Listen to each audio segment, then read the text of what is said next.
Новиот закон за високо образование стана камена сопнување меѓу власта и професорската фела, кои сметаат дека ова законско решение ќе ја урне автономијата на универзитетите.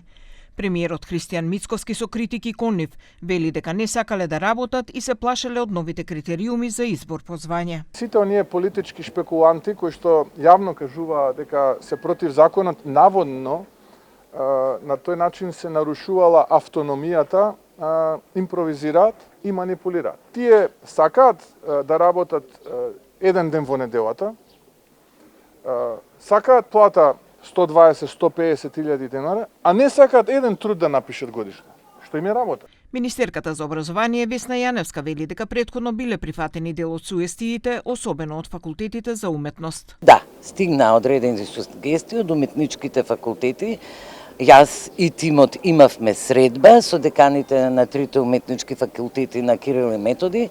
Се договоривме за една измена која сметав дека не само јас и целиот тим сметавме дека е оправдана и нивното барање беше оправдано и таа е вметната. После настанот вчера во владата, каде што имавме средба со 7 ректори и присутни бројни професори од сите универзитети во земјата, законот е веќе затворен и ќе оди во владина процедура.